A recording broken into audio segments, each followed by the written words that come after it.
بسم الله الرحمن الرحيم الحمد لله رب العالمين والصلاة والسلام على سيد الأنبياء والمرسلين أما بعد فأعوذ بالله من الشيطان الرجيم بسم الله الرحمن الرحيم قواعد فقہیہ پر مشتمل کتاب الاشباح والنظائر جو کہ علامہ ابن نجیم مصری رحمۃ اللہ تعالی علیہ کی تصنیف کردہ ہے، اس میں تیسرا قاعدہ یعنی الیقین لا یزول بالشک کہ یقین شک کے ذریعے زائل نہیں ہوتا،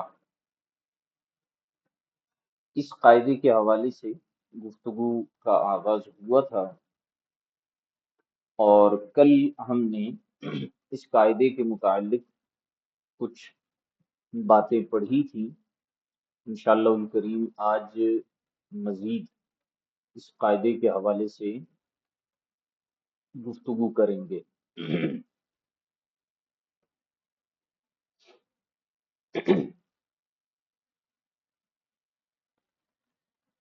علامہ ابن نجیم مصری رحمۃ اللہ تعالی علیہ نے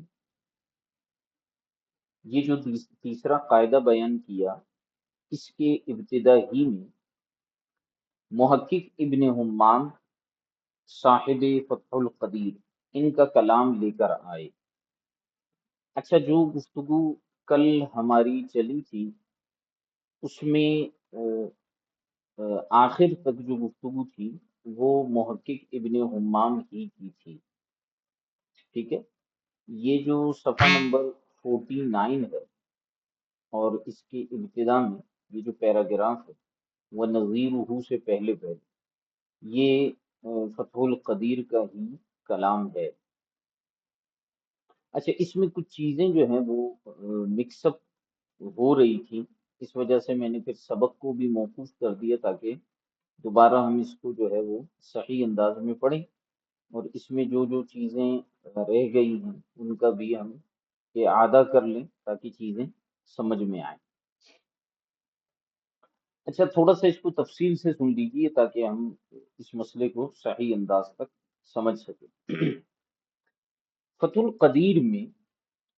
جو کہ ہدایہ شریف کی شرح ہے، اس میں باب الانجاس میں محقق ابن حمام رحمۃ اللہ تعالی علیہ نے ایک مسئلہ بیان کیا تھا اور اس کی وضاحت فرما رہے تھے، اور اسی مسئلے کے ضمن میں آپ رحمۃ اللہ تعالی علیہ اس قاعدے کو یعنی الیقین لا یزول بالشک، اس قاعدے کو آپ زیر بحث لاتے ہیں۔ مسئلہ یہ تھا کہ اگر کسی کپڑے پر نجاست لگ جائے اور وہ ایسی نجاست ہو جو کہ نظر نہ آتی ہو، ٹھیک ہے، اس کا محل ہمیں معلوم نہ ہو، تو اب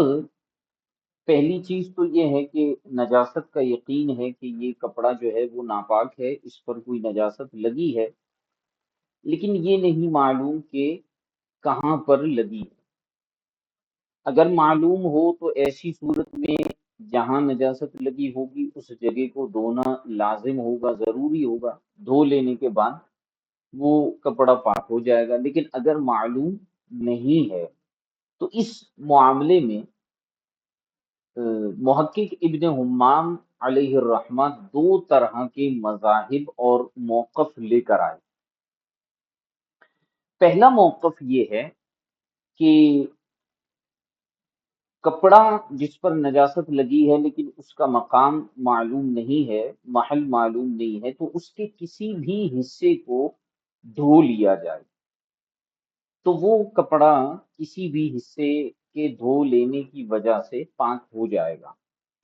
چاہے تحری کر کے دھوئے یا بغیر تحری کے دھوئے۔ ٹھیک ہو گیا یہاں تک؟ اب علامہ اسبیجاوی رحمت اللہ تعالی علیہ نے اس موقف کی دلیل بیان کی ہے۔ آپ رحمت اللہ تعالی علیہ نے اس کی جو دلیل بیان کی وہ کچھ اس طرح سے بنتی ہے، جس کو محقق ابن امام نے بھی بیان کیا کہ وہ کچھ اس طرح سے دلیل لے کر آتے ہیں کہ کپڑے کے ایک حصے کو دھو لینے کے بعد نجاست کا شک رہ جاتا ہے،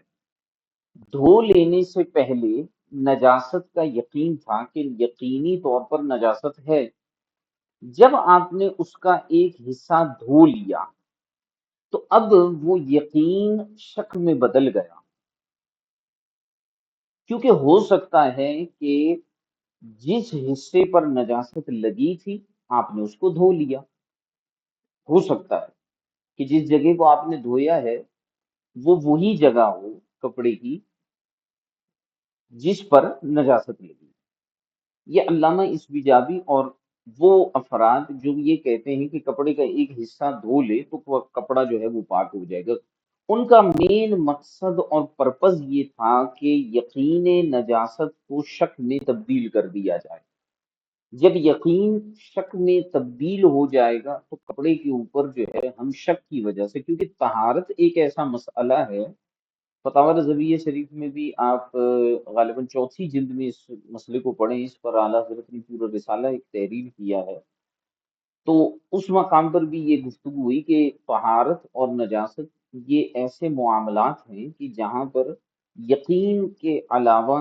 ظن کے اوپر جو ہے ہم احکامات کا ترتب نہیں کرتے۔ تو جن فقہا نے یہ کہا کہ آپ کو معلوم نہیں ہے کہ اس کا کون سا حصہ پاک کرنا ہے یا کون سے حصے پر نجاست لگی ہے، آپ اس کا ایک حصہ دھو دیں، تو اس سے ہوگا یہ کہ کم از کم جس نجاست کا آپ کو یقین تھا وہ یقین شک میں بدل جائے گا۔ اب چاہے آپ تحری کریں یا بغیر تحری کے کریں، بہرحال وہ یقین جو ہے وہ شک میں بدل جائے گا۔ کیوں؟ کیونکہ ہو سکتا ہے کہ جس حصے کو دھویا گیا ہے وہی حصہ ناپاک ہو، ٹھیک ہے؟ تو جب نجاست کا یقین ختم ہو گیا تو پھر جو ہے وہ کیا ہوگا کہ کپڑے کے اوپر ہم طہارت کا حکم دیں گے، ٹھیک ہے؟ پھر آگے محقق ابن حمام نے یہ فرمایا تھا، ابھی میں اس کی تھوڑی سی وضاحت آپ کو کر رہا ہوں تاکہ مسئلہ سمجھ میں آ جائے۔ مزید آگے آپ نے فرمایا کہ امام فقی تاج الدین احمد بن عبد العزیز رحمت اللہ تعالی علیہ نے سیر کبیر کے حوالے سے جو ہے وہ اسی طرح کا ایک مسئلہ بیان کیا، اس کی ایک نظیر کو بیان کیا کہ کسی قلعہ کو اگر مسلمان جو ہے وہ فتح کر لیتے ہیں تو فتح کرنے کے بعد وہ قیدی جو پکڑے جائیں گے، وہ افراد جو پکڑے جائیں گے، ان میں کوئی ایک یا چند ایک افراد جو ہیں وہ ذمی بھی ہوں، لیکن ان کا علم نہ ہو کہ ذمی کون ہے ان میں سے، تو پھر ایسی صورت میں کسی بھی شخص کو قتل کرنے کی اجازت نہیں ہوگی۔ لیکن اگر کوئی شخص مر جائے یا اس کو قتل کر دیا جائے یا اس کو قلعے سے نکال دیا جائے تو اب باقی جو قیدی ہیں ان کو قتل کرنا جو ہے وہ مباح ہو جائے گا، اس لیے کہ ابتدا میں دیکھیے کہ ان کے قتل سے روکنے والی چیز کون سی تھی؟ ایک یقین تھا کہ ان میں چند افراد ذمی موجود ہیں، یہ ایک یقینی سا امر تھا کہ ان افراد میں جن کو قید میں پکڑا گیا ہے یہ وہ افراد ہیں کہ ان میں سے چند ایک افراد ذمی کافر ہیں، تو یہ تو بات یقینی تھی، یہ شک والی بات نہیں تھی۔ تو اس یقین کی وجہ سے ہم نے حکم یہ دیا تھا کہ کسی کو بھی قتل کرنے کی اجازت نہیں ہوگی، لیکن جب کوئی قیدی مر گیا یا اس کو قتل کر دیا گیا یا اس کو باہر نکال دیا گیا قلعے سے، تو پھر اب شک پیدا ہو گیا کہ ہو سکتا ہے آپ نے اس قیدی کو قتل کیا ہے یا وہ قیدی مر گیا ہے یا وہ قیدی نکل گیا ہے جو ذمی ہو۔ تو اب جو ہے یہاں پر چونکہ شک پیدا ہو گیا کہ ہو سکتا ہے یہ ہوں، تو باقی جو افراد تھے ان کے لیے قتل کرنا، یعنی باقی افراد کو جو قتل کرنا ہے وہ مباح ہو جائے گا، جائز ہو جائے گا، ٹھیک ہو گیا؟ یہ ایک موقف محقق ابن حمام نے پہلے پیراگراف کے اندر بیان کیا کہ بھائی کپڑے پر نجاست کا علم نہیں ہے تو ہم کیا کریں گے کہ ایک حصہ دھو دیں گے، کپڑا پاک ہو جائے گا۔ علامہ اسبیجابی نے بھی اس کی وضاحت کی، اس کا ساتھ دیا جامع کبیر کی شرح کے حوالے سے، اور امام تاج الدین احمد بن عبد العزیز نے سیر کبیر میں قلعے کے فتح کرنے والے مسئلے پر اس کو قیاس کر لیا اور دونوں مسائل کو بالکل ایک جیسا بنا دیا، ٹھیک ہے؟ پھر اس کے بعد دوسرا موقف جو ہے وہ نجاست جس کے محل کا علم نہیں ہے، اس کے حوالے سے دوسرا موقف محقق ابن حمام لے کر آتے ہیں، اور وہ یہ ہے کہ بندہ جو ہے وہ کیا کرے گا، پورے کا پورا جو کپڑا ہے اس کو دھو لے گا، ٹھیک ہے؟ جو پورے کا پورا کپڑا ہے اس کو دھو لے گا۔ اچھا، اس سے اوپر جو ہے وہ خلاصہ کے حوالے سے یہ بات بیان کی گئی، اسی مسئلے کے اوپر جو بیان کیا گیا اس کو بیان کرنے کے بعد فرمایا کہ اگر کوئی اس کے ساتھ نماز پڑھ لیتا ہے، پھر اسے پتہ چلتا ہے کہ جس جگہ کو دھویا گیا تھا اس پہ تو نجاست ہے ہی نہیں، دوسرے حصے پر ہے، تو اس کے اوپر نماز کا اعادہ واجب ہوگا۔ اچھا، دوسرا موقف ہم بیان کر رہے تھے، دوسرا موقف یہ ہے کہ پورا کپڑا دھوئیں گے، پورے کپڑے کو دھوئے بغیر اس کی طہارت اور پاکی کا حکم نہیں لگے گا۔ اچھا، محقق ابن حمام نے فرمایا کہ هو الاحتیاط، جو ظہیریہ میں مسئلہ بیان ہوا کہ پورا کپڑا دھوئیں گے، اس میں زیادہ احتیاط ہے، ٹھیک ہے؟ اچھا، یہاں ایک جو ہے وہ خطا ہو گئی تھی ترجمہ کرتے ہوئے، ذالکا اس میں اشارہ تھا، اس کا مشار ملے سمجھتے ہوئے جو ہے وہ خطا ہو گئی تھی۔ ذالکا جو ہے اس سے مراد، ذالک تعلیل سے مراد جو ہے وہ ظہیریہ والے اقوال اور ان تعلیلات کا ذکر نہیں ہے، بلکہ ذالکہ سے مراد محقق ابن امام نے علامہ اسبی جابی رحمۃ اللہ تعالی علیہ کے جو کا جو موقف تھا اور اس کی جو دلیل تھی اس کو بیان کرنا مقصد تھا۔ یعنی محقق ابن حمام کا جو میلان ہے وہ اس بات کی طرف ہے کہ نجاست جس کا علم نہ ہو کہ کہاں پر ہے، اس کپڑے کو پورے کا پورا ہم دھو لیں گے، یہی زیادہ محتاط طریقہ کار ہے۔ رہی بات علامہ اسبیجابی علیہ الرحمہ کی، اس کے بارے میں آپ نے فرمایا وَذَلِكَ التَّعْلِيلُ مُشْكِلٌ عِنْدِي، کہ وہ جو تعلیل ہے وہ میرے ہاں، میری نظر میں محل اشکال ہے، اس کے اندر جو ہے وہ کئی طرح کے اعتراضات اور اشکالات جو ہے وہ پیدا ہوتے ہیں، ٹھیک ہے؟ اب علامہ اسبیجابی نے کیا کہا تھا، اس بات کو ذرا سمجھیے گا۔ علامہ اسبیجابی رحمۃ اللہ تعالی علیہ نے یہ فرمایا تھا کہ کپڑے کے پاک ناپاک ہونے کا یقین ہے کہ کپڑا جو ہے وہ ناپاک ہے، نجاست لگی ہے، صرف یہ نہیں معلوم کہ کہاں لگی ہے، تو فرمائیں کہ اس نجاست کے یقین کو شک میں تبدیل کرنے کے لیے کپڑے کا ایک حصہ دھو دیں تو احتمال پیدا ہو جائے گا کہ ہو سکتا ہے جس حصے کو پانی سے آپ نے دھو لیا ہے ہو سکتا ہے نجاست وہاں لگی ہوئی تھی، تو اب وہ جو ہے وہ صاف ہو گیا ہو، ٹھیک ہے؟ تو یہ ایک احتمال اور شک پیدا ہو جائے گا، یہ علامہ ازبیجابی نے کہا۔ محقق ابن حمام فرماتے ہیں ذالک تعلیل مشکل عندی، میری نظر میں یہ جو تعلیل علامہ اسبیجابی نے بیان کی ہے یہ میری نظر میں جو ہے وہ اشکال سے خالی نہیں ہے، ٹھیک ہے؟ اب فَإِنْ غَسَلَ طَرْفًا يُوجِبُ الشَّكَّ فِي طُهُورِ الصَّوْبِ بَعْدَ الْيَقِينِ بِنَجَاسَتِ قبول، یہ جو ہے یہ ان اشکالات کی طرف محقق ابن امام اشارہ کر رہے ہیں جو علامہ اسبیجابی کے موقف سے لازم آتے ہیں۔ اب ذرا سمجھیے گا بات کو۔ محقق ابن امام کے موقف کا مقصد یہ ہے، جو آپ اشکالات بیان کر رہے ہیں تھوڑا سا اس کو سمجھیے۔ آپ فرمانا یہ چاہ رہے ہیں، دیکھیں بات یہ ہے، کپڑا ناپاک تھا اور اس چیز کا آپ کو یقین تھا کہ کپڑا ناپاک ہے۔ علامہ ازبی جابی نے اس یقین کو شک میں تبدیل کرنے کی کوشش کی، ایک حصے کو دھونے کے حکم دیتے ہوئے، لیکن یہ بات تو یقینی ہے کہ کپڑا ناپاک تھا۔ اچھا، ایک حصہ دھو لینے سے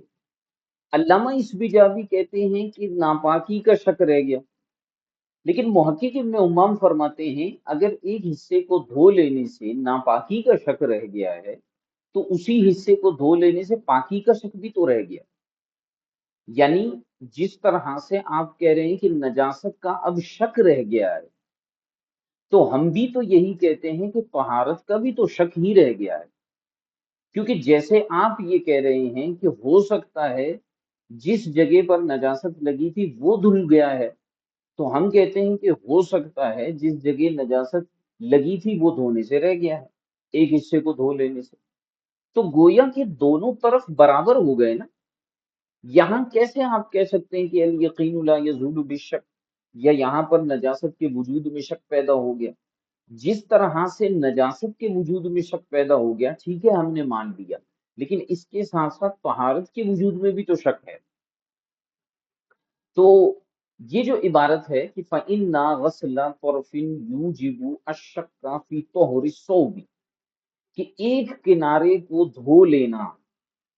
یہ شک کو پیدا کر رہا ہے، طہر ثوب میں کپڑے کے پاک ہونے میں شک پیدا کر رہا ہے، بعد الیقین بنجاستہ قبل، کیونکہ اس طہر سے پہلے یا اس دھو لینے سے پہلے اس کپڑے میں نجاست کا یقین تھا، تو نجاست کا یقین تو شک میں بدل گیا، لیکن طہارت بھی تو مشکوک ہو گئی۔ ٹھیک ہے، یہ سب سے بڑا اعتراض اوپر والے موقف پر، علامہ ازبی جابی کے موقف پر محقق ابن امام نے کر دیا۔ ٹھیک ہے،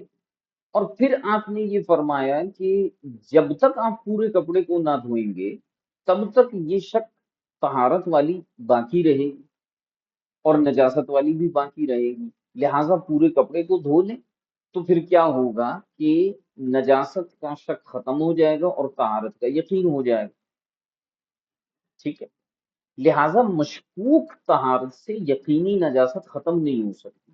یہ بہت اہم بات آپ کو بتا رہے ہیں، اس کو یاد رکھیے گا، مشکوک طہارت سے یقینی نجاست ختم نہیں ہو سکتی، یہ ایک اصول ہے۔ آپ نے مشکوک طہارت کی ہے، ٹھیک ہے، نجاست یقینی نجاست کو شک میں بدلنے کے چکر میں آپ نے طہارت کو ہی مشکوک کر دیا ایک حصہ دھو کے، تو طہارت مشکوکہ کے ذریعے جو ہے وہ نجاست یقینیہ جو ہے وہ ختم نہیں ہو سکتی۔ اس کی اور مثال میں دوں آپ کو، جیسے مثال کے طور پر کسی شخص کو یقینی طور پر نجاست ہے یا وہ حدث ہے، اس کو بے وضو ہے، اسے یقین ہے میں بے وضو ہوں، اب وہ جو ہے وہ ایسے پانی سے وضو کرتا ہے جو مشکوک ہے یا جس کے مستعمل ہونے کے حوالے سے جو ہے وہ گفتگو ہوئی ہے، کسی نے کہا ہے کہ یہ مستعمل ہے، تو اب اس مستعمل پانی سے جب آپ جو ہے وہ وضو کریں گے تو آپ کا قلب، آپ کا دل ہی جو ہے وہ مطمئن نہیں ہوگا، تو مشکوک طہارت یہ کہلائے گی، تو اس سے یقینی نجاست تو ختم نہیں ہو سکتی۔ لہٰذا موقع ابن امام فرماتے ہیں کہ احتیاط والا مذہب وہی ہے کہ آپ کیا کریں، آپ پورے کپڑے کو دھوئیں۔ ٹھیک ہے، تو اسی لیے آگے فرمایا وَحَاصِلُهُ أَنَّهُ شَكَّ فِي الْإِزَالَةِ بَعْدَ تَيَقُّنِ قِيَامِ النَّجَاسَةِ، اس کا حاصل یہ ہوا کہ ازالت نجاست میں شک پیدا ہو گیا نجاست کے قائم ہونے کے یقین کے بعد۔ جب آپ کو پہلے یقین تھا کہ نجاست ہے تو اب اس کو زائل کرنے میں بھی تو شک پیدا ہو گیا۔ وَالشَّكُّ لَا يَرْفَعُ الْمُتَيَقَّنَ قَبْلَهُ، وَالشَّكُّ لَا يُرْفَعُ المتيقن قبلہ، اور شک جو ہے لا یرفع، صحیح ہے، اور شک جو ہے وہ مرتفع نہیں کرتا اس چیز کو جو اس سے پہلے یقینی ہو۔ یہ بہت خوبصورت اسی قاعدے کو ہی محقق ابن امام بیان کر رہے ہیں کہ جب نجاست یقینی تھی، اس سے پہلے نجاست یقینی تھی اور آپ نے جو طہارت حاصل کی ہے وہ مشکوک ہے، تو مشکوک طہارت جو ہے وہ یقینی نجاست کو مرتفع اور زائل نہیں کر سکتا۔ یہ اصول محقق ابن امام نے بیان کر دیا۔ اس کے بعد والحق، یہ تو ہو گیا اعتراض اور اشکال۔ اس کے بعد محقق ابن حمام جو کیا کر رہے ہیں کہ علامہ اسبی جابی کی جو بیان کردہ دلیل تھی، آپ اس کی تحقیق اور تفتیش فرما رہے ہیں۔ علامہ اسبی جابی نے کیا کہا تھا، ان کی دلیل کو اپنے ذہن میں اچھی طرح سے بٹھا لیں۔ میں بار بار اس کو ریپیٹ کر رہا ہوں کہ انہوں نے فرمایا تھا کہ ہم جو ہے کیا کریں گے،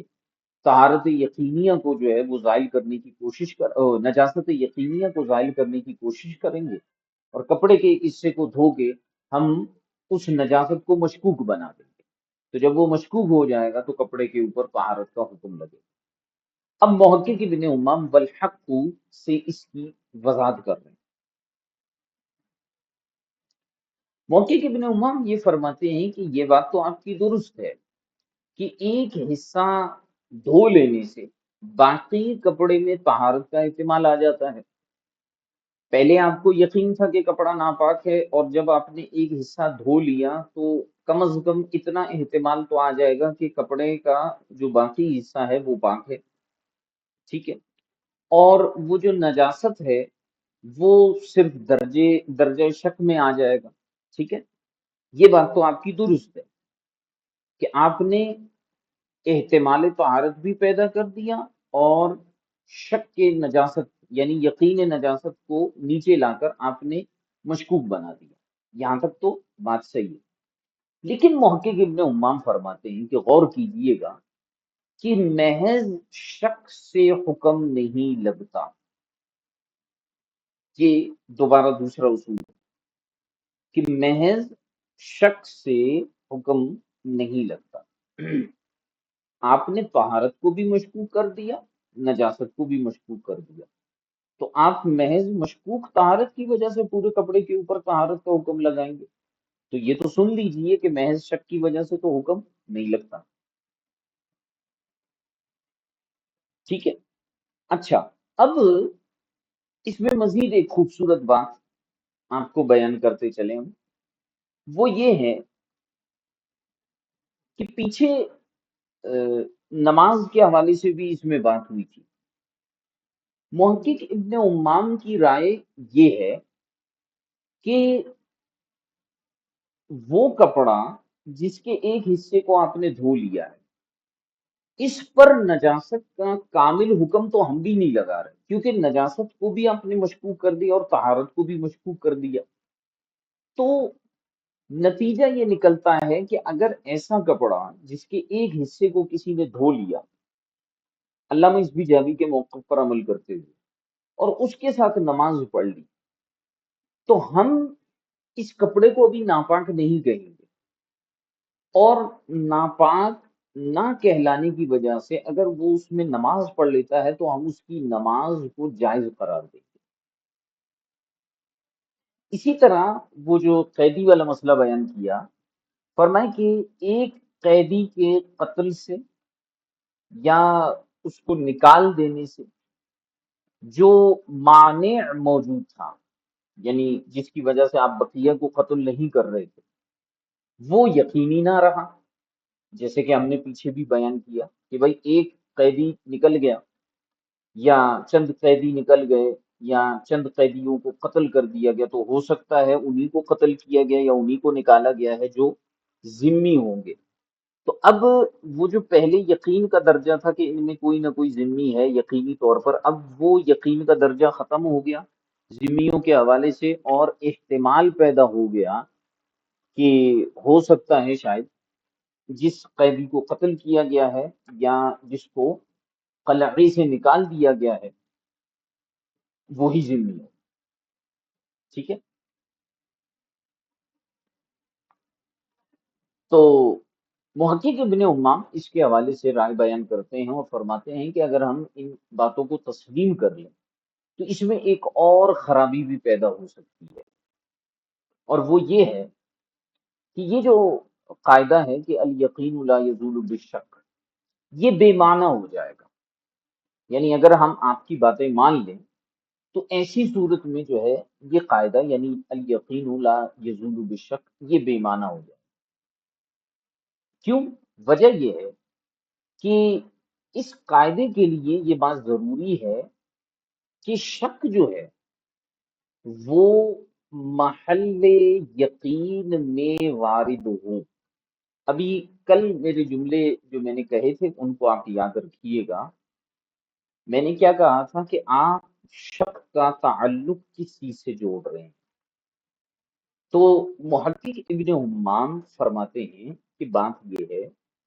کہ یہ جو قاعدہ ہے نا الیقین لا یزول بالشک، یقین شک سے زائل نہیں ہوتا. فرماتے ہیں کہ ضروری یہ ہے کہ جو شک ہے نا وہ یقین کے محل میں واقع ہو.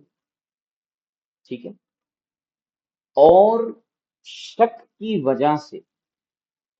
یقین مرتفع نہ ہو. یہ بہت جس کو کہتے ہیں نا کہ گہرائی سے سمجھنے والی بات ہے. آپ نے فرمایا کہ قاعدے کی بقا کے لیے، اس کے تحقق کے لیے یہ بات ضروری ہے کہ جو شک ہے نا وہ محل یقین میں واقع ہو، اور اس کی وجہ سے شک کے آنے کی وجہ سے یقین جو ہے وہ مرتفع نہ ہو. یہ ایک قاعدہ ہے، اس کو یاد رکھیے. تو یہاں جو انہوں نے فرمایا نا عبارت میں والحق ان ثبوت الشک فی کون الطرف المغسول والرجل المخرج هو مکان النجاست والمعصوم الدم یوجب البتہ الشک فی الطہر الباقی و اباحت دم الباقی. تو محقق ابن امام نے فرمایا حق یہ ہے، یعنی علامہ اسبی جابی کی دلیل کو لے کے انہوں نے بیان کیا کہ جس کپڑے کے حصے کو دھو لیا ہے آپ نے، اس میں جو ہے وہ شک کا ثبوت، اور اسی طرح جس بندے کو آپ نے قلعے سے نکال دیا ہے، ٹھیک ہے، یہ جو ثبوت ہے فرماتے ہیں ہوا مکان النجاست، کہ جس حصے کو آپ نے دھو لیا ہے اس میں یہ شک پیدا ہو رہا ہے کہ یہی مکان نجاست ہو سکتا ہے، اور جس بندے کو آپ نے قلعے سے نکالا ہے ہو سکتا ہے وہی ہو جو معصوم الدم ہے. یوجب البتہ الشک فی طہر الباقی و اباحتی اباحت دم الباقی. کہتے ہیں اس سے یہ بھی ثابت ہو رہا ہے کہ باقی کپڑے میں جو ہے وہ طہر کا شک پیدا ہو رہا ہے اور باقیوں کا خون مباح ہو رہا ہے. ٹھیک ہے. ومن ضرورت سیرورتی ہی مشکوکن فی ارتفاع الیقین عن تنجسی و معصومیتی وَإِذَا صَارَ مشکوکن فی نجاستی جازت الصلاۃ معه. اور جب وہ مشکوک ہو جائے گا نجاست میں تو اس کے ساتھ نماز پڑھنا جو ہے وہ جائز ہو جائے گا. الا ان هذا ان صح لم يبقى بکلمتهم المجمع علیہا اعنی قولهم الیقین لا یرتفع بالشک معنن. کہتے ہیں مگر یہ کہ ان هذا ان صح، کہتے ہیں اگر ہم علامہ اسبیجابی کی یہ بات کو مان لیں درست کہ انہوں نے جو ہے وہ کپڑے میں نجاست کو مشکوک کر دیا، اور اسی طرح یہ قیدیوں والا اور ذمیوں والے معاملے میں جو ہے انہوں نے باقیوں کے خون کے حوالے سے جو ہے شک پیدا کر دیا. تو فرماتے ہیں اگر اس کو ہم صحیح مانیں تو لم یبقا کا جو فاعل ہے نا وہ آگے آ رہا ہے معنی، نہیں باقی رہے گا کوئی معنی. کس کے لیے کوئی معنی باقی نہیں رہے گا؟ لکلمتہم المجمع علیہا، وہ کلمہ فقہا کا علماء کا جس پر اجماع کیا گیا ہے. اعنی قولہم، یعنی میری مراد ان کا وہ قول ہے الیقین لا یرتفع بالشک. تو فرماتے ہیں اگر ہم اس بات کو مان لے درست تو الیقین لا یرتفع بالشک یا لا یزول بالشک جو قاعدہ ہے اس کا کوئی معنی نہیں بچے گا، فإنه حينئذ لا يتصور أن يثبت شك في محل ثبوت اليقين ليتصور ثبوت شك فيه لا يرتفع به ذلك اليقين۔ فرماتے ہیں تو اس وقت کیا ہوگا، لا یتصور، یہ تصور نہیں کیا جا سکتا کہ ان یثبت شک فی محل ثبوت الیقین، کہ شک ثابت ہو رہا ہے ثبوت یقین کے محل میں، لیتصور ثبوت شک فیہ، کیونکہ یہ بات ضروری ہے کہ محل یقین میں شک پیدا ہو، لا يرتفع به ذلك الیقین، اور اس شک کے ذریعے یقین مرتفع نہ ہو۔ ٹھیک ہے، یہ محقق ابن امام کہہ رہے ہیں، اور اسی لیے میں کہہ رہا ہوں اس کو سمجھنا بہت اہم ہے، اسی لیے میں انتہائی ٹھہر ٹھہر کر آپ کو سمجھانے کی کوشش کر رہا ہوں کہ محقق ابن امام ایک ٹیکنیکلی انداز میں، اور یہ بات میں نے پہلے بھی بیان کی ہے کہ دلیل دینے کے طریقے ہوتے ہیں، تو محقق ابن امام پہلے چند قضیے لے کر آ رہے ہیں اور پھر ان کو ثابت کرنے کی کوشش کر رہے ہیں۔ تو محقق ابن امام نے ایک دعویٰ یہ کیا کہ اگر ہم ان افراد کی بات کو مان لیں جو علامہ اسبجابی کے ساتھ ہیں، تو ان کی بات کو مان لینے کی صورت میں یہ جو قاعدہ ہے کہ الیقین لا یزول بالشک، اس کا کوئی معنی اور محل باقی نہیں رہے گا۔ وجہ یہ ہے، اب یہاں دو جملے بہت اہم ہیں۔ پہلا جملہ یہ ہے کہ شک کے لیے یہ بات ضروری ہے کہ وہ محل ثبوت یقین میں ہو، اور دوسری بات یہ ہے کہ وہ ایسا شک ہو جس سے یقین مرتفع نہ ہو، یقین زائل نہ ہو۔ ٹھیک ہے، اچھا اب آپ کے ذہن میں بھی یہ اعتراض پیدا ہو سکتا ہے، میں تھوڑا سا ہٹ کر یہ گفتگو کر رہا ہوں، آپ کے ذہن میں بھی یہ اعتراض پیدا ہو سکتا ہے کہ آپ مطلب محقق ابن امام یہ کہہ رہے ہیں کہ شک کے لیے محل یقین میں ہونا ضروری ہے، تو لگ تو یوں رہا ہے کہ یہاں اجتماع نقیضین کرنے کی کوشش کی جا رہی ہے۔ دیکھیں، جو چیز یقینی ہے تو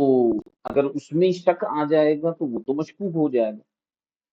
تو یہ کیسے ہے کہ آپ کہہ رہے ہیں کہ شک کے لیے ضروری ہے کہ وہ محل یقین میں ہو، ایک بات۔ دوسری چیز یہ ہے کہ پھر آپ نے یہ کہا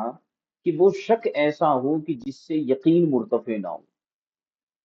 سمجھ رہے ہیں؟ یہ دو باتیں ایسی ہیں جو بڑی عجیب ہمیں معلوم ہو رہی ہیں کہ شک کا محل یقین میں ہونا ضروری ہے، اور دوسری بات یہ ہے کہ اس کی وجہ سے، شک کی وجہ سے یقین مرتفع نہ ہو۔ تو دیکھیے، شک کا محل یقین میں ہونے کا مطلب یہ ہے کہ وہ چیز جو یقین کے درجے پر ہے اس میں شک ہو سکتا ہے، یعنی کسی عارضی کی وجہ سے، کسی اور معاملے کی وجہ سے آپ اس میں شک پیدا کر دیں، وہ اس سے قبل، شک سے پہلے محل یقین میں تھا۔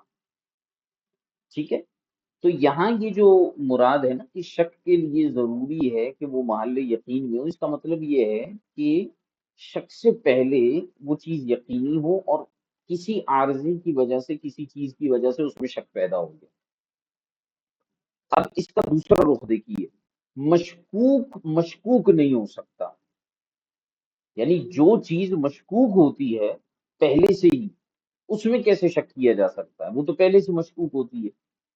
ٹھیک ہے، تو مشکوک نہیں ہو سکتا۔ مشکوک ہمیشہ وہی چیز ہوتی ہے جو اس سے پہلے جو ہے یقینی ہو۔ ٹھیک ہوگا، دوسری بات یہ ہے کہ شک ایسا ہو جس سے یقین مرتفع نہ ہو، شک ایسا ہو کہ جس سے یقین مرتفع نہ ہو۔ اب میں نے کچھ دیر پہلے کہا، چند لمحے پہلے میں نے یہ کہا کہ یقین وہ جو ہے شک سے پہلے یقینی ہو اور پھر شک پیدا ہو گیا۔ تو اب یہ کہہ رہے ہیں کہ شک ایسا ہونا چاہیے جس سے یقین مرتفع نہ ہو، یہ تو پھر الٹا ہو گیا۔ تو یہاں مراد یہ نہیں، مراد یہ ہے کہ جو اصل یقین ہے، جو فی الواقع یقین ہے، وہ مرتفع نہ ہو۔ اچھا، یقین کے بارے میں ہم نے غالباً اوپر پڑھا تھا، اور اس کے حوالے سے یہ جو مجھے یاد آ رہا ہے کہ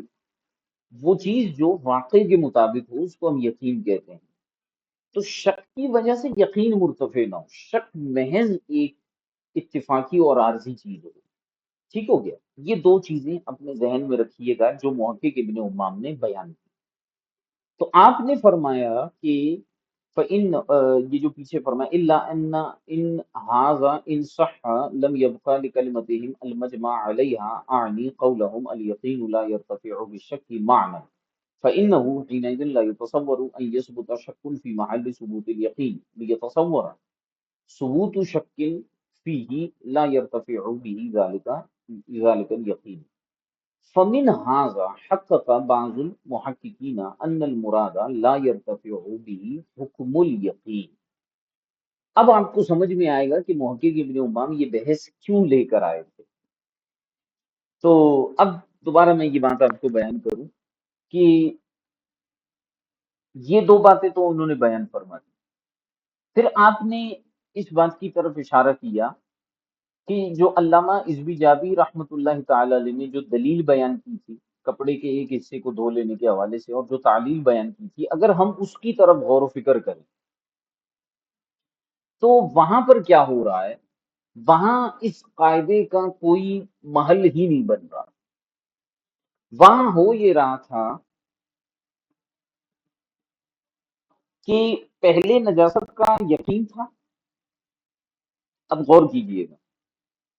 قاعدہ میں نے یہ بیان کیا تھا، محقق ابن امام نے بیان کیا ہے کہ شک ایسی چیز ہونی چاہیے کہ جو محل یقین میں ہو، اور دوسری بات یہ ہے کہ اس سے یقین مرتفع نہ ہو۔ اب غور کیجئے گا، کپڑا ناپاک تھا، اس کا یقین تھا، کپڑا ناپاک تھا، اس کا یقین تھا۔ علامہ اسبی جابی نے کیا کیا کہ کپڑے کے ایک حصے کو دھو لینے کی بات کی، اس دھو لینے کی وجہ سے وہ جو نجاست تھا اس کو کیا کر دیا، یقینی نجاست کو مشکوک کر دیا۔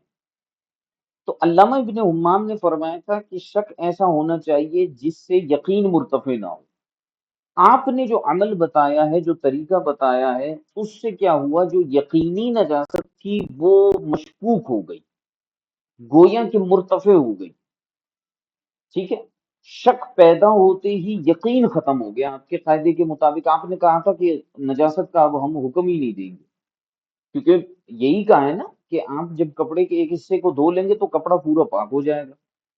تو نجاست کہاں چلی گئی؟ غور کیجئے، نجاست تو مرتفع ہو گئی۔ اچھا، جو نجاست مرتفع ہوئی ہے وہ ظنی تھی یا یقینی تھی؟ وہ یقینی تھی۔ ایک شک پیدا کر کے آپ نے یقین کو زائل کر دیا۔ ٹھیک ہو گیا؟ یہ اس قاعدے کے لوازمات میں سے نہیں ہے، کیونکہ اس قاعدے کے لیے ضروری یہ ہے کہ شک کی وجہ سے یقین زائل نہ ہو۔ ٹھیک ہے، تو اس لیے نہ تو محل یقین میں شک پیدا ہو سکا، ثابت ہو سکا، اور نہ یقین باقی رہا، یعنی نہ یقین باقی رہا نہ شک باقی رہا۔ شک کی شرائط نہیں پائی گئی، یقین کا جو ہے وہ محل باقی نہ رہا، آپ نے دونوں کو مرتفع کر دیا۔ اس لیے آپ کے اصول اور طریقہ کار کے مطابق الیقین لا یزول یا لا یرتفع بالشک والا قاعدہ یہاں لگ ہی نہیں سکتا، اس کا کوئی محل ہی نہیں بچا، اس کا کوئی معنی ہی نہیں بچا، یعنی گویا کہ یہ قاعدہ آپ کے لیے قابل استدلال ہی نہ بچا۔ یہ محقق ابن امام نے دوسرا بڑا اعتراض علامہ ازبی جابی کی تعلیل پر کر دیا۔ اب آپ خود اس خرابی اور اس نقص کو دور کرنے کے لیے ایک بحث چھیڑ دیتے ہیں، فرماتے ہیں کہ فمن ھذا، اسی مسئلے کی وجہ سے حقق بعض المحققین بعض محققین نے یہ تحقیق فرمائی کہ ان المراد لا يرتفع به حکم الیقین، کہ یہ جو قاعدہ ہے الیقین لا یزول بالشک، اس میں در حقیقت یقین سے پہلے ایک مضاف محذوف ہے، اور وہ مضاف ہے حکم۔ تو اصل عبارت یہ بنتی ہے کہ حکم الیقینی لا یزول بالشک، کہ یقین کا حکم جو ہے وہ شک سے زائل نہیں ہوتا، یقین کا حکم شک سے زائل نہیں ہوتا۔ یقین کی بات نہیں ہو رہی کہ خود یقین زائل ہوتا ہے یا نہیں ہوتا، اب بات کو درست کرنے کی کوشش کی جائے۔ یہ بات نہیں ہے کہ یقین شک سے زائل ہوتا ہے یا نہیں ہوتا، نہیں، بلکہ بات یہ ہے کہ حکم یقین، یقین کا جو حکم ہے، وہ حکم جو یقین کی وجہ سے لگتا ہے وہ شک سے زائل نہیں ہوتا۔ اب میری کل کی اور پرسوں کی جو گفتگو تھی وہ بھی آپ کو شاید یہاں پر سمجھ میں آ رہی ہوگی کہ میں نے کل اور پرسوں یہ گفتگو کی تھی کہ ہم چیزوں کو ثابت کرتے ہیں دلائل سے، اور دلیل لانے کے بعد ہم اسی درجے کا حکم اس پر لگاتے ہیں، اسی درجے کا ثبوت ہوتا ہے۔ دلیل قطعی ہے تو حکم بھی قطعی ہوگا، دلیل ظنی ہے تو حکم بھی ظنی ہوگا۔ تو یہاں بات ہے حکم الیقین، یقین کا حکم، یہ شک سے زائل نہیں ہوگا، ٹھیک ہو گیا؟ شک آ جانے سے یقین جو ہے وہ مرتفع ہو سکتا ہے۔ اب بات کو سمجھیے گا، شک آ جانے سے یقین تو مرتفع ہو سکتا ہے لیکن حکم یقین مرتفع نہیں ہوتا۔ واہ جی، بہت زبردست بات ہے۔ شک آ جانے سے کیا ہوگا؟ یقین تو مرتفع ہو سکتا ہے، ممکن ہے، لیکن حکم یقین مرتفع نہیں ہوتا، ٹھیک ہے؟ اس لیے محقق ابن امام فرماتے ہیں وَعَلَى هَذَا التَّقْدِيرِ يَخْلُصُ الْإِشْكَالُ فِي الْحُكْمِ الدَّلِيلِ، فرماتے ہیں لہذا اس عبارت مقدرہ کو بیان کرنے کی بنیاد پر یہ جو اشکال ہے یہ حکم کے اندر خالص ہو جائے گا، دلیل کے اندر نہیں۔ فنقول، لہذا ہم یہ کہتے ہیں کہ ان ثبت الشک فی طہارت الباقی والنجاستی، کہ اگر شک جو ہے وہ باقی کپڑے کی طہارت میں اور باقی کپڑے کی نجاست میں شک اگر ثابت ہو جائے، لیکن لا يرتفع حکم ذالک الیقین ثابت بالنجاستی وہو عدم جواز الصلاۃ، لیکن فرماتے ہیں کہ اس یقین کا حکم مرتفع نہیں ہوگا جو کہ نجاست کی وجہ سے لگا تھا۔ یعنی پہلے یقینی نجاست کا حکم تھا، اور یقینی نجاست، دیکھیں نجاست یقینی تھی، اس کا حکم کیا تھا؟ عدم جواز صلاۃ، اس کپڑے میں غور کیجیے گا اس چیز کو کہ یقین کیا تھا؟ عدم جواز صلاۃ۔ ہم نے کہا حکم الیقین لا یزول بالشک، تو جو یقین تھا وہ تھا نجاست، ٹھیک ہے، اور اس کا حکم جو تھا وہ عدم جواز صلاۃ تھا۔ تو یقین تو آپ نے زائل کر دیا کپڑے کا ایک حصہ دھو لینے سے، وہ یقین تو علامہ ازبیجابی نے زائل کر دیا، لیکن آپ اس کا حکم زائل نہیں کر سکے، اور اس کا حکم تھا عدم جواز صلاۃ۔ لہٰذا موقع ابن امام کے کہنے کا یہاں پر مقصد یہ بنا کہ آپ کے قاعدے کی روشنی میں اگر کوئی شخص اس کپڑے کو جو ہے وہ پہن کے نماز پڑھ لیتا ہے تو ہو جانا چاہیے، لیکن یہ تو یقین کا حکم بھی آپ نے زائل کر دیا، شک سے یقین کا حکم زائل نہیں ہوگا اور عدم جواز صلاۃ کا ہی حکم لگے گا۔ فلا تصح بعد غسل الطرف، لہذا نماز درست نہیں ہوگی کپڑے کا ایک کنارہ دھو لینے سے، لأن الشک الطاری لا يرفع حکم الیقین السابق، کیونکہ وہ شک جو طاری ہو چکا ہے وہ حکم یقین ثابت کا حکم مرتفع نہیں کر سکتا۔ علی ما حقق، من انہ هو المراد من قولہم الیقین لا یرتفع بالشک، یہ اسی چیز کی بنیاد پر ہے کہ جو فقہا کے قول کی مراد ہے کہ الیقین لا یرتفع بالشک، کہ یقین جو ہے وہ شک سے مرتفع نہیں ہوگا، یعنی یقین کا حکم شک سے مرتفع نہیں ہوگا، فغسل الباقی، لہٰذا وہ باقی کپڑے کو بھی دھو لے گا، وحکم والحکم بطہارت الباقی مشکل، اور باقی کپڑے میں جو طہارت کا حکم آپ لگا رہے ہیں اس میں اشکال ہوگا، واللہ تعالی عالم، اور اللہ تعالی زیادہ بہتر جاننے والا ہے۔ انتہا کلام فتح القدیر، فتح القدیر میں محقق ابن حمام رحمۃ اللہ تعالی علیہ کا جو کلام تھا وہ یہاں پر مکمل ہو گیا، ٹھیک ہے۔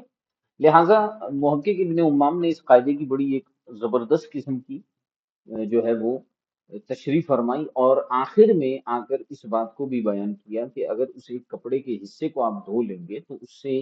طہارت یقینی نہیں ہوگی، اور جو نجاست یقینیہ تھا، اگرچہ نجاست یقینی کا ہم حکم ختم کر لیں گے، ہم یہ کہیں گے کہ وہ کپڑا اب ناپاک نہیں ہے، لیکن اس کا جو حکم ہے وہ باقی رہے گا، اور ایسی صورت میں ہم یہ کہیں گے کہ اس کو پہن کر نماز پڑھنے کی اجازت نہیں ہوگی جب تک کہ باقی کپڑے کو دھو نہ لیں، ٹھیک ہے۔ یہاں تک جو ہے یہ محقق ابن حمام رحمۃ اللہ تعالی علیہ کا کلام رہا، ٹھیک ہے۔ اچھا، ایک منٹ ذرا سا۔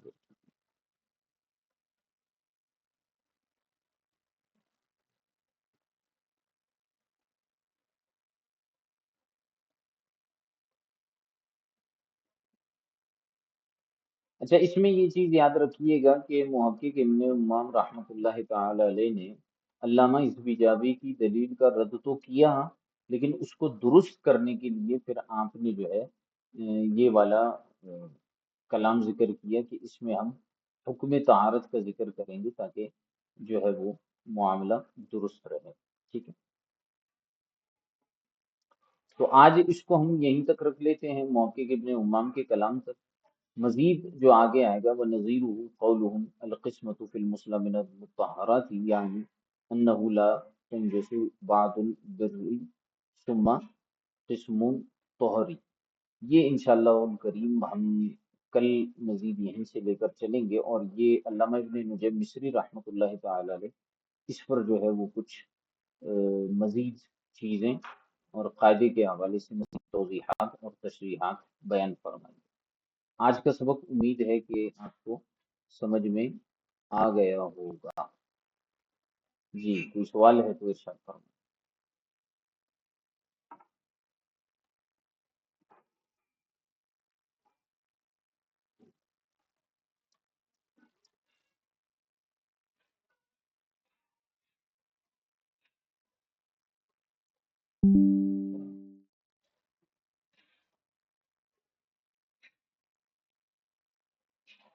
وَلَوْ هَلَكَ لَا يَشْتَرِيهِ بِعَشَرَةٍ اشْتَرَاهُ بِعَشَرَةٍ عَشَرَةٍ۔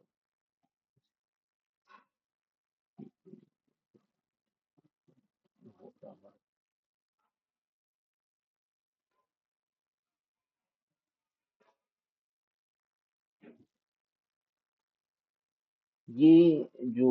سوال پوچھا گیا ہے، وَلَوْ حَلَفَ لَا يَشْتَرِيهِ بِعَشَرَةٍ، کہ اگر کسی نے قسم کھائی کہ وہ اس غلام کو 10 میں نہیں خریدے گا، پھر اس نے 11 میں خریدا تو حانث ہو جائے۔ اس کا تعلق جو ہے وہ الفاظ کی بات یہاں پہ نہیں ہے، وہاں پر بھی یہ بات بیان ہوئی تھی کہ وہ جو ہے یہ قسم کھا رہے ہیں کہ میں 10 میں نہیں لوں گا، اب جب اس نے 11 میں لے لیا تو 10 اس کے ضمن میں آ گیا، ٹھیک ہے، اور وہ 10 سے زیادہ میں لے رہا ہے، تو ایسی صورت میں جو ہے وہ حانث ہو جائے گا۔ اور بعض صورتوں میں ان اعداد کو جو ہے بندہ حصر کے لیے بیان نہیں کرتا، بعض صورتوں میں انسان جو ہے اعداد کو بطور تاکید کے یا غصے کے لیے بیان کرتا ہے، جیسے کوئی کہتا ہے کہ میں تمہیں 1 روپیہ بھی نہیں دوں گا،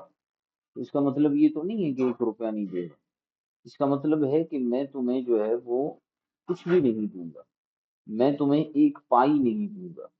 ایک پائی کا مطلب یہ تو نہیں ہے کہ صرف ایک پائی نہیں دے گا، باقی لاکھوں لوٹاتا رہے۔ تو اگر اس نے قسم یہ کھائی کہ میں اس کو 10 میں نہیں خریدوں گا، 11 میں خرید لیا، تو ہانی ہوگا۔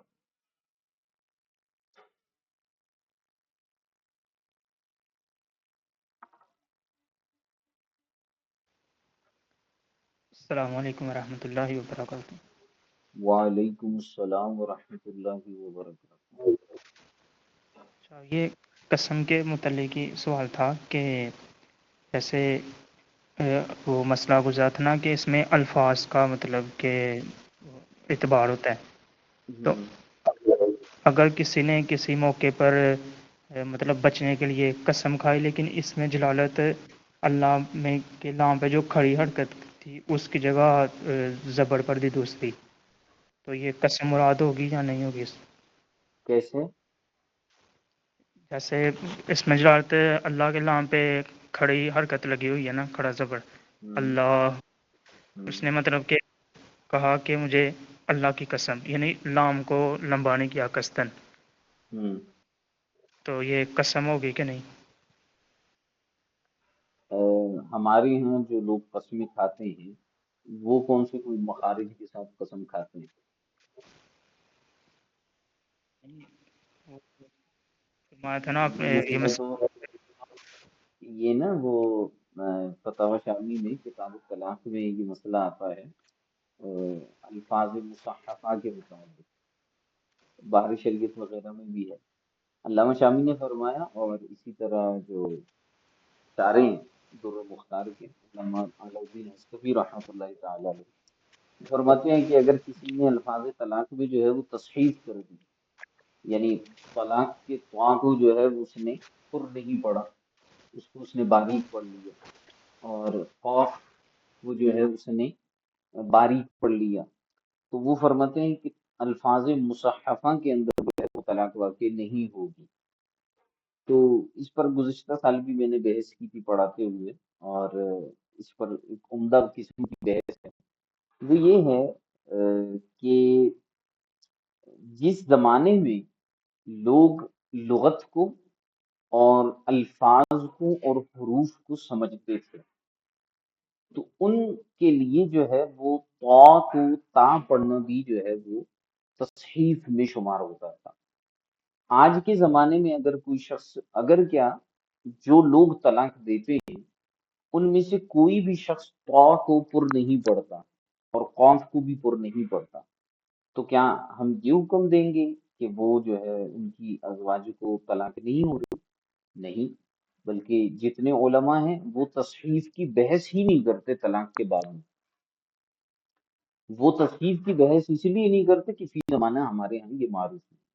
تو اس لیے اگر کوئی شخص اس میں جلالت کو بیان کرتا ہے ایسے انداز میں کہ کوئی بھی سن لے، تو اسے جو ہے وہ یہی معلوم ہو کہ یہ اس میں جلالت کو بیان کر رہا ہے، تو ایسی صورتحال کے اندر اس کا حلف شمار ہوگا، ٹھیک ہے۔ اور بعض جگہوں پر تو یہاں تک کی کیفیت ہے، علماء اس میں یہاں تک بھی بیان کرتے ہیں کہ مطلق کوئی کہتا ہے کہ مجھے قسم ہے، تو پھر ایسی صورتحال کے اندر آپ دیکھیے کہ لوگ کتنی قسمیں کھا رہے ہیں۔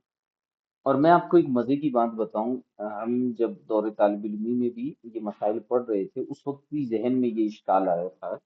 حلف کے متعلق، کہ یہ جو قسم ہے، ہم نے یہ کہا ہے کہ اللہ تبارک و تعالی اور اس کی صفات کی قسم جو ہے وہ حلف شمار ہوگا، اس کے علاوہ جو ہے وہ چیزیں حلف شمار نہیں ہوتی۔ اچھا، اس پہ بھی پوری بحث ہے، میں پچھلے دنوں شرح وقایہ میں بھی دیکھ رہا تھا، تو اس پہ پوری ایک بحث ہے صفات کے حوالے سے کہ کون سی صفات کو جو ہے وہ قسم میں شمار کیا علماء نے، کون سی کو نہیں کیا، وہ ایک الگ بحث ہے۔ لیکن اس زمانے میں بھی ہمارے ذہن میں یہ بات پیدا ہوتی تھی کہ کوئی شخص جو ہے وہ سامنے والے کو، جس کو معلوم نہیں، اس کو ڈرانے کے لیے جو ہے وہ کسی بھی چیز کی قسم کھا لے، لوگ تو اس کو قسم ہی شمار کرتے، ٹھیک ہے۔ تو یہ بھی اس کو مضمون قرار دیا گیا ہے کہ بات بات پہ بندہ اگرچہ وہ غیر اللہ کی قسمیں کھا رہا ہے لیکن کیوں قسم کھا رہا ہے؟ قسم ایک بھاری چیز ہے، اب آپ نے، اور یہاں پر جو مسئلہ بیان کیا گیا، ہو سکتا ہے ہمارے ذہن میں یہ بات آ رہی ہو کہ یار آپ نے قسم کے متعلق جو ہے محض الفاظ کو وہ کیا، اگر کسی کا ارادہ قسم نہ بھی ہو اور وہ زبان سے ویسے ہی قسم کہہ دے، تو بھی آپ اس کو حلف شمار کر دیتے ہیں اور اس کا برخلاف کرنے پر اس کو آنس قرار دے رہے ہیں۔ تو میں آپ کو کہوں گا کہ فی زمانہ آپ حالات و واقعات دیکھیں کہ لوگ بات بات پہ قسمیں کھا رہے ہیں۔ اگر ہم ان کو یہ کہہ دیں کہ بھائی قسم میں تو نیت کا ہے، آج کل لوگ کہتے ہیں کہ بھائی میں نے تو نیت ہی نہیں کی تھی، تو وہ قسمیں کھا رہے ہیں، اتنا ایزی ہو گیا ہے۔ تو اگر آپ اس بات کی اجازت دیں گے کہ بھئی جب تک نیت نہ ہو آپ جو ہے وہ قسمیں کھاتے رہیں، تو پھر آپ سوچئے کہ کیا حالت ہوگی لوگوں کی۔ وہ تو جس انداز میں اب قسمیں کھا رہے ہیں اس سے کئی گنا زیادہ قسمیں کھائیں گے۔ تو قسم جو ہوتا ہے یہ ایک انتہائی بھاری چیز ہے، اور یہ موضوع ابھی تک ڈیٹیل سے آیا نہیں، لیکن یہ قاعدہ ہم سب نے سنا ہے، البینۃ علی المدعی والیمین علی من انکر، کہ اگر کوئی شخص کسی چیز کا دعویٰ کرتا ہے کسی حق کا، تو اسے شریعت یہ کہتی ہے کہ گواہ لے کر آؤ، ٹھیک ہے؟ اور جو مدعا علیہ ہے اسے صرف اتنا کہا گیا ہے کہ اگر تم منکر بن جاتے ہو، انکار کر لیتے ہو، تو محض قسم کھا لو تو تمہارا انکار قابل قبول ہوگا۔ سامنے والے کو کہا جا رہا ہے گواہ لے کے آؤ، اس کو کہہ رہے ہیں کہ قسم کھا لو، تو قسم تو کوئی بھی کھا لے گا۔ ہو سکتا ہے آپ کے طلبہ یا کوئی بھی آپ سے سوال کرے کہ یار یہ کیسا قاعدہ ہے کہ الیمین علی من انکر، انکار کرنے والا مزے سے قسم کھا لے گا، تو ایسی صورت میں کیا ہوگا؟ تو اس کا جواب آپ کتابوں میں پڑھیں۔ گزشتہ زمانے میں قسم جو ہے یہ انتہائی بھاری چیز ہوتی تھی۔ کسی کو جب قاضی کہتا نا کہ میں تم سے قسم دلواؤں گا، تو وہ کانپ جاتا تھا کہ یار میں کیسے قسم کھاؤں گا، اللہ کے نام کی قسم کھا کے میں کیسے کہوں گا کہ میں جھوٹ کیسے بولوں گا؟ تو اس لیے جو ہے وہ وہاں پر بندہ پھنس جاتا ہے۔ فی زمانہ لوگوں کے لیے بڑا آسان ہو گیا، تو اس لیے جو ہے وہ لوگ جھوٹی قسمیں بھی کھا لیتے ہیں۔ تو اللہ تعالیٰ اس سے محفوظ فرمائے، لیکن اس میں بہرحال الفاظ کو ہی دیکھیں گے۔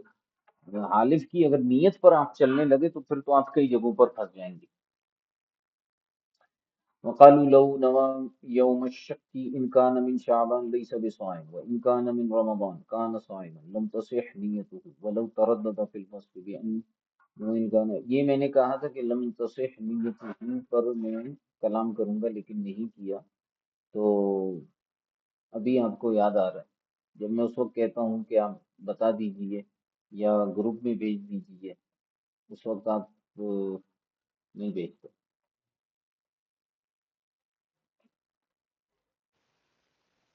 ایک اور نیت کے متعلق سوال تھا کہ اگر کسی نے کسی کا بچہ لیا ہے اور بچے کے والدین کا نام مثال کے طور پہ علی اور عائشہ ہے، تو کیا محض نیت کرنے سے جو جنہوں نے بچہ لیا ہے وہ نیت کرنے کہ ہم اپنا نام مطلب کہ علی اور عائشہ رکھ لیتے ہیں اور ہمارے نام سے مطلب کہ پکارا جائے بچے کو، تو محض نیت سے نام بدل سکتے ہیں؟ میں سمجھا نہیں، آپ نے وضاحت صحیح نہیں کی، سمجھ میں نہیں ہے میرا۔ مثال کے طور پہ اے، ایک والدین تھے، ان کا بچہ ہے اور والدین کا نام ہے علی اور عائشہ، اب انہوں نے ہوں، کسی کو بچہ دیا جیسے فی زمانہ بچہ دیتے ہیں کسی کو، تو اب انہوں نے بھی اپنا نام جو ہے نا صرف نیت یہ کیا کہ ہم اپنا نام چینج کر دیتے ہیں، ہم بھی اپنا نام علی اور عائشہ رکھ دیتے ہیں، اب بچہ ان کو پاپا کہہ کے بلاتا ہے، تو ہوں۔ پھر دوسروں کو بتاتا ہے کہ میرے والد کا نام علی ہے، یعنی اس طرح کا نام چینج کرنے سے محض نیت سے نام چینج ہو جائے گا؟ نام تو نام ہے، یہ کوئی نصوص قطعیہ سے تو ثابت ہے نہیں، یہ تو عرف کے اوپر اس کا سارا دار و مدار ہوتا ہے۔ عرفاً آپ کوئی بھی نام رکھ لیں، لوگوں کے 10 نام ہوتے ہیں عرف میں، اس میں کیا مسئلہ جی ٹھیک۔ ہے؟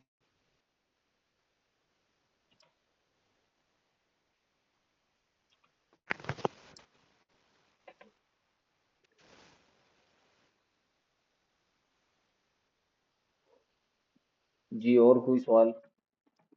اچھا یہ جو ہے نا لو نوا و مشق والا، میں جواب انشاءاللہ بعد میں دے دوں گا اللہ نے چاہا۔